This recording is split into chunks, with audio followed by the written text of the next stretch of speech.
사람이 본능적으로 가장 성급해질 때가 언제인 줄 아십니까? 그럼 먹기 직전입니다. 이게 본능입니다.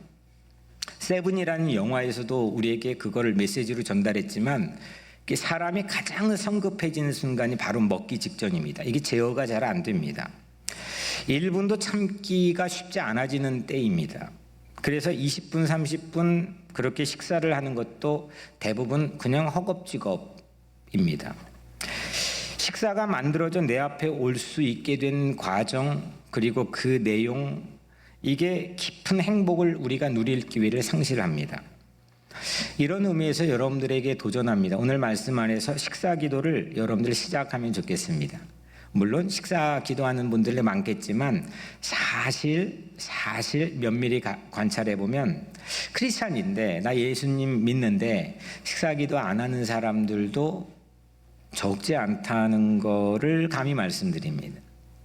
또 식사 기도를 해왔다면 식사 기도의 내용과 태도와 자세가 매너리즘에 빠지지 않고 다시금 회복되어서 그 기도의 언어와 그 기도의 깊이가 확장되면 좋겠습니다.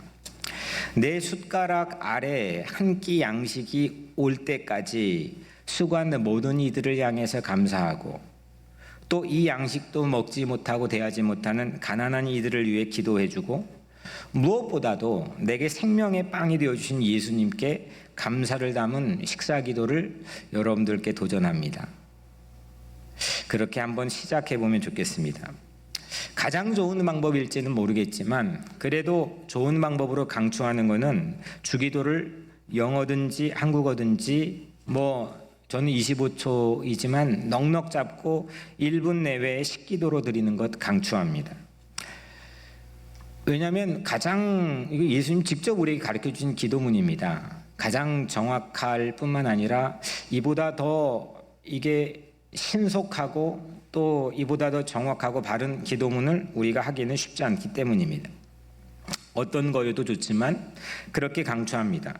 특별히 누가 보지 않더라도 잊지 않고 식사기도 하는 거를 우리 각자 삶의 몸에 배게 하면 좋겠습니다.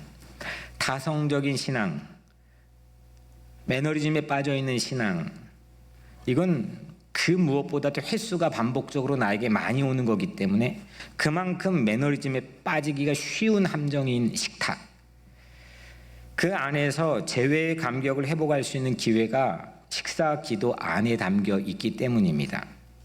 예수님도 식사 기도를 드렸죠. 11절 오늘 본문에 예수께서 떡을 가져 축사하신 후에, 예수님 식사 기도입니다. 빵을 들고요, 감사의 기도를 드렸습니다.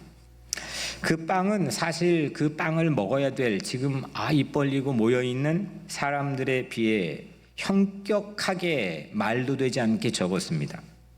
그럼에도 예수님은 그 빵 하나를 들고 감사를 했고 기도를 드렸습니다. 당연한 거를 특별하게 바꾸어내는 것, 그게 식사기도의 능력입니다. 그냥 당연히 먹는 거고, 당연히 또 섭취하는 거고, 당연히 대하는 거고, 늘 이거 오늘 아니면 또 그 다음 기회, 또 내일 또 대할 수 있는 그런 게 보장됐다고 생각하는 그 함정 안에서 이 당연한 거를 특별하게 바꿔낼 수 있는 것, 이게 식사기도입니다. 사람이 결국은 마지막에 거의 대부분이 왜 죽느냐, 암 세포 때문에 죽는 게 아니라 못 먹어서 죽는다는 겁니다. 뭐든지 낙상을 해서 골반이 부러진 어르신들이 또 왜 소천별세를 하게 되느냐, 못 먹어서 그렇습니다. 먹을 식욕에 대한 욕구가 떨어지거나 먹을 힘이 없거나 먹을 자세가 안 되거나, 그게 가장 주요 요인이기도 합니다. 당연한 것들이라 생각하지만 언젠가는 우리가 다 그런 순간을 맞이할 수도 있습니다. 이 당연한 오늘 식탁 앞에 서 있는 우리의 숟가락 아래에 있는 놓여있는 양식을 향해서 식사 기도를 하고 우리가 대하는 것, 이건 단순한 식기도에 머무는 게 아니라 내 삶에 주어져 있는 당연한 거를 특별하게 받아들이고 바꾸어내는 새로운 치유의 시간, 회복의 시간, 재회의 시간이라고 생각합니다. 삶에서 가장 중요한 순간이 뭡니까? 또 삶에서 가장 감동적인 순간이 뭡니까? 허기진 배인데 거기에 뜻밖의 음식을 채우는 때입니다. 와, 너무 맛있다, 너무 배부르다, 정말 배고팠는데 그런 순간 우리는 인생의 몇 컷이 감동적으로 여러분들의 마음에도 기억에 담겨 있을 겁니다. 이렇게 육적인 우리 양식을 앞에 놓고도 우리 감사할 수 있기 위해 기도해야 된다면, 예배 전에 우리가 오늘 말씀을 또 나누기 전에, 또 하나님 말씀을 읽기 전에, 그 생명의 양식을 먹기 전에 그 양식을 위해서도 기도해야 됩니다. 기도하는 자세만큼 그 양식은 나에게 역할을 하게 돼 있습니다. 내가 그 양식을 대하는 태도만큼 그 양식은 나에게 기능을 하게 돼 있습니다. 어떤 태도와 어떤 자세로 우리는 그 양식을 대합니까? 육의 양식이건 영의 양식이건 상당히 중요한 부분입니다. 허기진 배에 음식을 들이키기 1분 전입니다. 그 1분을 활용하면 내 삶의 새로운 철학과 새로운 사상과 새로운 신앙이 자리매김하고 회복할 수가 있다는 겁니다. 이걸 회복하는 게 회복의 알파벳이라고 저는 생각합니다. 왜냐하면 식사 없이 삶을 지속할 수 있는 장사는 세상 그 어디에도 없기 때문입니다. 다 먹어야 사는 거고 먹고 싸야 살 수 있기 때문입니다. 여러분들은 식사를 어떻게 마주하십니까? 특히 제가 플로리다의 뉴욕에 처음 왔을 때 가장 저에게 문화적 충격이 두 가지가, 사람들이 왜 이리 바빠? 또 한 가지가 왜 이렇게 사람들이 불친절해? 어느덧 저도 그렇게 돼버렸지만, 이렇게 바쁘고 세계에 가장 분주하고 사람 발이 가장 빠르게 지나가는, 그게 당연한 이 뉴욕에 사는 우리들에게는 상당한 중요한 1분입니다. 다행히도 정말 천만다행으로 그 식탁의 기회는 가끔 가다 주어지는 게 아니고 어쩌다 주어지는 게 아니고 일생 동안 지속이 됩니다. 내가 호흡하고 살아가는 동안 나에게 보장이 됩니다. 물론 그 식탁 대하지 못하는 우리 이웃들의 가난함도 있겠지만 거의 내가 살아있다고 하는 증거는 그 식탁이 나에게 주어진다는 겁니다. 저 IT 고아들 빵 하나 가지고 그 앞에 기도하는 그런 아이들도 있는가 반면, 또 레스토랑에서 아니면 집에서 아니면 직장에 도시락을 열면서 누구든지 내가 살아있는 한 그 식탁의 기회는 나에게 오늘 또 내일 또 다가옵니다. 어떤 자세로, 어떤 태도로, 어떤 내용으로, 어떤 시선으로, 어떤 마음으로 그 양식 앞에 서겠습니까? 기도하십시오. 식사 기도를 새롭게 변혁해보면 내 밥상이 개혁이 되고 내 생각과 내 마인드와 내 삶의 매너리즘에 빠져있는 모든 체계가 바뀌어질 수 있다는 겁니다. 그래서 회복하는 것, 이걸 회복하는 것, 이게 저는 회복의 알파벳이라고 생각합니다. 식탁의 기회가 일생 동안 지속된다는 것, 그건 다시 말하면 회복의 기회를 끊임없이 우리에게 제공한다는 뜻과 같은 거죠. 그래서 식사 기도를 꼭 하십시오. 첫 번째 대지에서 이렇게 기도하면 좋겠습니다. 주님, 식사 기도를 진실하게 회복시켜 주시옵소서. 가난한 밥상이든 풍성한 밥상이든 기도로 대하게 하소서. 식사 기도로 당연했던 것이 특별한 재회로 회복하는 은혜가 내게 있게 하소서. 아멘. 두 번째입니다. 이제 오병이어의 기적이 일어났죠. 다른 복음서에 소년이 가져와서 안드레가 데려와서 주님이 손에 올리고 그 다음부터는 쫙 하고 기적이 일어납니다. 오늘 요한복음 6장에는 그 오병이어의 기적, 미라클이 일어나는 찰나를 한 절에 담고 있는데 그게 11절, 우리가 읽은 첫 절이죠. 예수께서 떡을 가져 축사하신 후에 앉아있는 자들에게 나누어 주시고 물고기도 그렇게 그들의 원대로 주시니라. 예수님께서 기도했다 그랬죠. 떡을 가지고 빵을 들고 기도했습니다. 감사 기도했는데 축사하셨다고 표현하는데, 축사는 영어로 give thanks입니다. 예수님은 감사 식사 기도를 드렸습니다. 축사는 헬라어로 유카리스테오입니다. 유카리스테오. 이 단어는 우리가 오늘 함께 나누게 될 성만찬의 영어로는 여러 가지 표현이 있지만 유카리스트의 어원입니다. 유카리스테오, 유카리스트 비슷하잖아요. 그러니까 성만찬의 가장 핵심적인 가치는 감사라는 거죠. 축사하라는 겁니다. 예수님의 죽으심을 기념하는 성만찬의 직접적인 모형, 이 성찬의 직접적 모형이 오늘 본문인 오병이어일 턱은 없지만은 그러지는 않지만 하지만 분명한 것은 오병이어의 식사는 분명히 유월절 어린 양 예수의 성만찬을 가리키고 있습니다. 이게 오병이어의 식탁의 직접적 모형은 아니지만 이 식탁, 오병이어의 식탁은 이걸 가리키고 있습니다. 죽어도 감사하는 것, 그게 예수의 성만찬이고, 장정만 5,000명이 형편없이 적은 양의 음식이지만 그래도 감사하는 것, 그게 오병이어의 만찬입니다. 감사가 가장 중요한 본질입니다. 바깥에서 원망 불평이 있죠. 우리 살다 보면 그럴 때 있죠. 마음 상할 때도 있고 화가 날 때도 있지만 식탁 앞에서 감사를 하며 기도하게 되면, 그렇게 할 수 있다면 그 식탁은 분명 나를 치유하는 병원이 되는 겁니다. 식탁의 유익이라는 게 뭘까? 먹고 살아야 되는 거 아닙니까? 그 먹고 힘을 내면 우리가 살아갈 힘과 에너지를 얻는 거잖아요.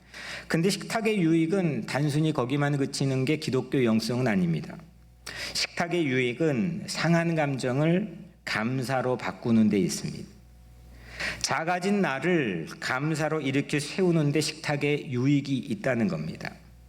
여러분도 그렇게 해보십시오. 집에 부엌이든 식탁이든 요리하고 먹을 때 양파를 들고 한번 감사해 보십시오. 그리고 두부를 들고 한번 감사해 보십시오. 그렇게 해보지는 않으셨겠지만 한번 해보십시오. 두부가 내 안에서 어떤 역할을 하게 될지 미리 당겨 감사해 보십시오. 오늘 포맷, 예수님께서 하시는 포맷이 거의 대동소이한 겁니다. 빵 하나 들고 장정만 5천 군중 앞에서 그 원재료를 가지고 감사한 거 아닙니까?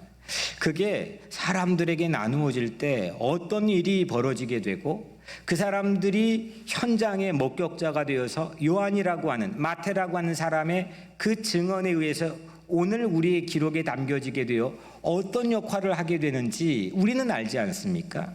마찬가지로 양파 하나 들고 감사해 보십시오. 이 양파를 내 자녀가 먹고 내 남편이 먹고 내 가족이, 내 이웃이, 내 친지가 먹을 때 이 양파가 내 안에 들어가 어떤 역할을 하게 될지, 그게 바로 음식을 향한 신앙인의 새로운 태도고 자세입니다. 그렇게 기도하면 성찬 아닌 게 어디 있겠습니까? 굳이 거룩한 옷을 입혀서 함께 그리스도의 성찬을 나누는 것도 물론 우리에게는 고귀한 기회이지만, 우리 각자 일상의 삶에 성찬의 기회를 주시는 게 사실 복음서에서 제자들과 나누었던 오리지널 성찬의 모습 아닙니까? 최후의 만찬이라 이름 붙여진 예수님 죽기 전 제자들과 마지막 식사, 그때 예수님의 식사 기도를 잠깐 읽어드리겠습니다. 먹을 때에 예수께서 떡을 가지사 축복하시고 떼어 제자들에게 주시며 이르시되 받아 먹으라, 이것은 내 몸이니라 하시고, 또 잔을 가지사 감사 기도하시고. 예수님은 오늘 오병이어의 만찬에서도, 최후의 만찬에서도 자신의 몸을 내어주실 것 뻔한데 감사했고, 말도 되지 않는 양의 식사 앞인데도 감사했습니다. 예수님의 식기도에 관통하는 핵은 감사입니다. 감사입니다. 그걸 잃어버릴 때, 우리는 당연한 게 되어버리고, 그걸 잃어버릴 때 아는 것 같지만 아는 척하는 것일 뿐, 모르는 밥상을 대하는 거고, 모르는 세상을 향해서 괜히 아는 척하게 사는 겁니다. 그래서 식사기도 자체에서 감사 식사기도 자체가 기적입니다. 감사가 안 되는데, 그럴 만한 상황이 아닌데, 그 식탁 한 숟가락 아래 있는 그 양식 앞에 감사를 한다. 이게 기적 아니겠습니까? 오병이어는 물고기 2마리와 보리떡 5개를 우리 한자로 오병이어라고 부르죠. 그게 오병이어가 5,000병 2,000어가 된들 한들, 장정만 5,000명이 5,000병 2,000어가 된다 한들, 먹고 싸면 그만일 뿐, 그 먹었던 그 현장에 감격을 누렸던 사람도 이미 천국에 가 있든 어디에 있든 이미 이 세상에 존재하지 않는 것일 뿐. 이 말씀의 가치는 양의 증폭에 있는 게 아니라 감사가 기적이라는 겁니다. 그런데 많은 사람은 이 사건을 기억할 때 이 사건에 대한 이미지가 거의 대부분 양의 증폭에 있습니다. 특히 자본주의 생각에 물들어 있고 젖어 있는 우리로서는 거기에 혹 가 있습니다. 그런데 예수님의 요한복음 6장에 말한 내용들을 보면 이 기적이 일어난 현장은 12절까지 길지 않습니다. 그리고 긴 장인데 이 장의 대부분은 이거에 대한 예수님의 설교를 담고 있습니다. 이건 양의 증폭이 아니라는 겁니다. 예수님은 죽음의 식탁 앞에 이제 자기가 죽을 겁니다. 그걸 암시하는 식탁입니다. 그 식탁 앞에서도 또 오늘같이 적은 양의 식탁 앞에서도 감사했습니다. 한 가지 질문은, 두 번째 되지 마지막 한 가지 질문은 어떻게 예수님은 감사하셨지? 예수님이니까? 하나님의 아들이시니까? 그것도 당연하게 받아들이는 겁니다. 어떻게 특별하게 우리가 보자면 어떻게 예수님은 거기에 감사할 힘이 생기게 되었을까? 예수님은 적은 양으로 감사했던 한 가지 이유는 까닭은 불쌍하게 여기는 사랑 때문입니다. 가련하게 여기는 긍휼 때문입니다.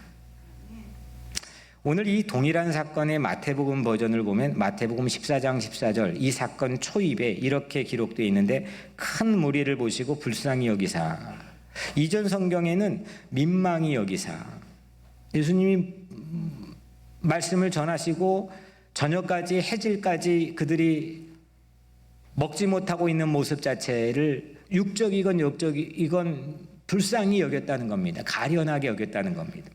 예수님은 오늘 왜 감사했느냐? 어떤 힘과 까닭으로 감사했느냐? 사랑 때문에 감사했고, 사랑 때문에 감사하여 그 나눈 빵 하나를 나누기 시작했고, 사랑 때문에 그들을 원대로 먹게 했고, 사랑 때문에 12강줄이 남은 것 때문에 다퉜다는 흔적이 없었습니다. 사랑 때문입니다. 그걸 잃어버린 순간 감사할 수 없습니다.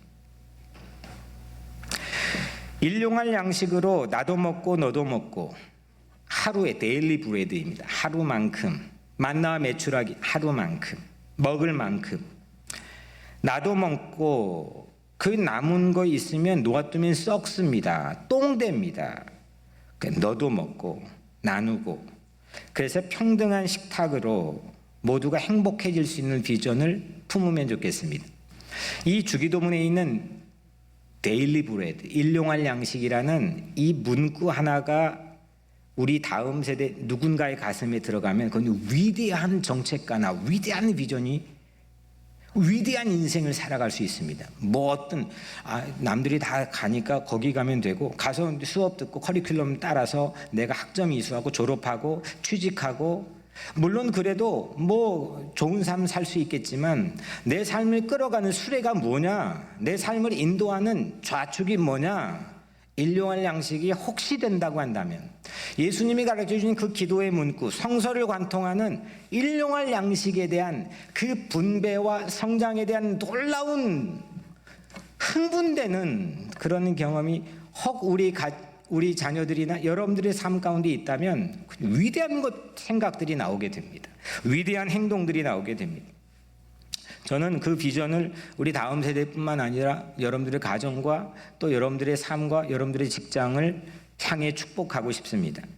두 번째 대제 기도 이렇게 했으면 좋겠습니다. 주님, 밥 먹기 전까지 기분이 어떠했을지라도, 서로 혼자 내가 밥을 먹을지라도 식탁에서 감사 식사 기도를 잊지 않게 하소서.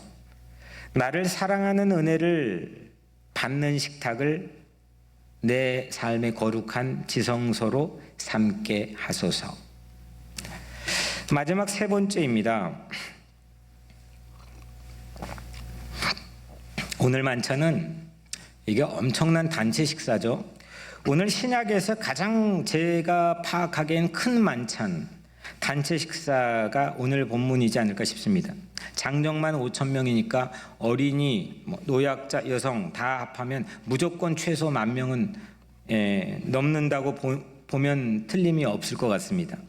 이런 집단이 단체로 먹었던 식사 앞에서 예수님이 기도하셨다는 거죠.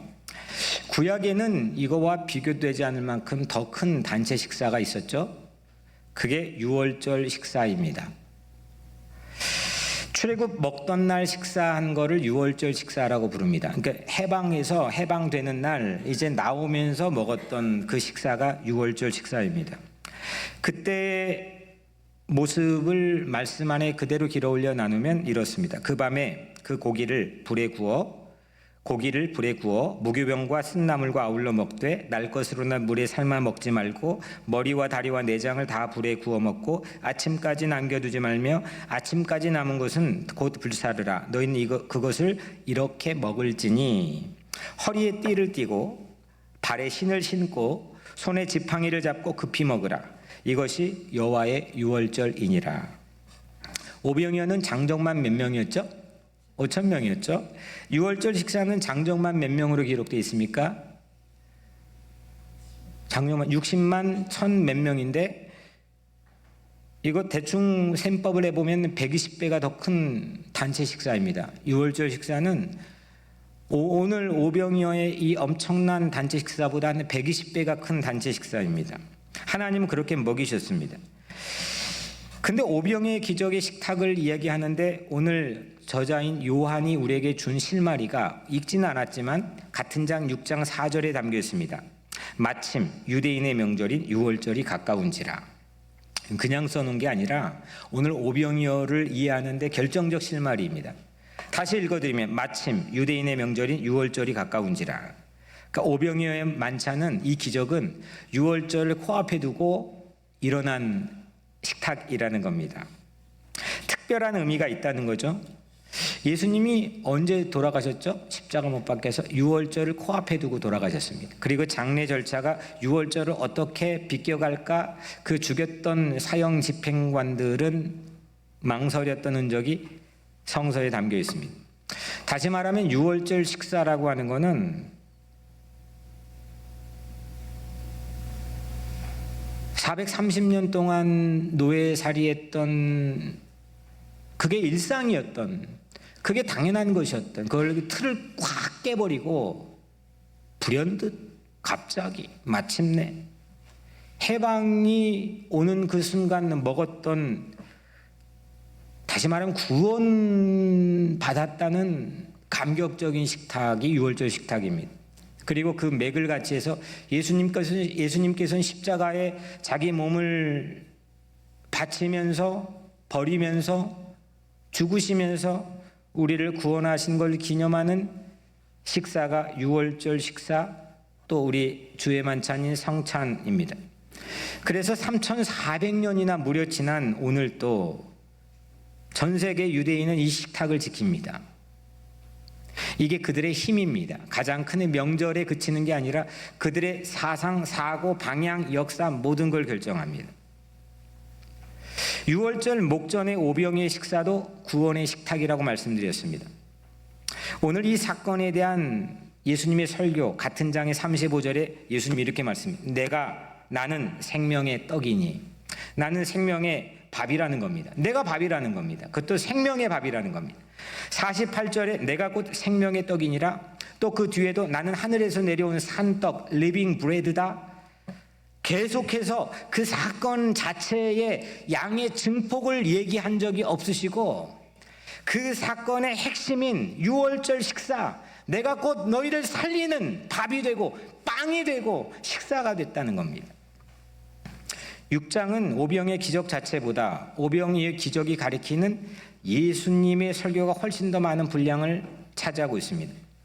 10,000명 이상이 먹었던 기적 같은 황홀한, 막 찌릿하게 만드는 그 오병이의 기적, 실상 예수님 믿는 온 인류가 먹게 될 생명의 빵이신 예수 그리스도를 가리키는 손가락입니다. 유월절이라는 암호가 가리키는 오병이의 식사, 유월절이 가까울 무렵에 만들어진 오병이의 식사, 근데 유월절이에요. 그거는 예수님은 우리를 반드시 먹이시고 어떤 상황에서도 우리를 굶기지 않으시고 어떤 상황에서도 우리 손을 붙잡고 우리를 살리고 구원하시려고 하는 우리의 구원주라는 겁니다. 나를 위해 죽기까지 사랑하는 그분과 동행하는 것. 그분이 나와 함께 동행하시는구나. 이게 어떤 의미인지를 배울 수 있는 최적화된 곳이 어디냐? 그곳이 바로 식탁이라는 겁니다. 오늘 우리는 주의 식탁 앞에 한 가족이 되어 둘러 앉았습니다. 예수님께서 우리 마음의 문 밖에 초대장을 가지시고 두드립니다. 누구를 막론하고 차별 없이 모든 사람에게 누구든지 두드립니다. 노크합니다. 초대장 가지시고.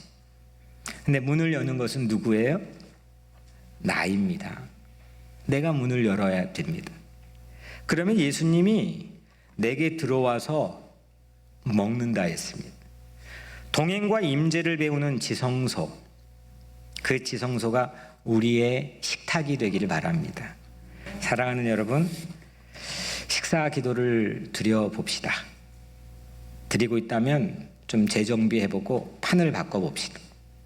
식사 기도로 재회를 회복하고 감사를 회복하고 동행을 회복합시다. 식사 기도가 오늘을 결정합니다. 바르게, 힘차게, 넉넉히 살아갈 수 있는 힘을 식사 기도를 통해 얻읍시다. 분주하고 바쁘게 무언가를 향해 살고 있습니까? 잠시 1분만 식사 기도에 몰입해 보십시오. 거기에 넘치는 기적이 시작될 것입니다.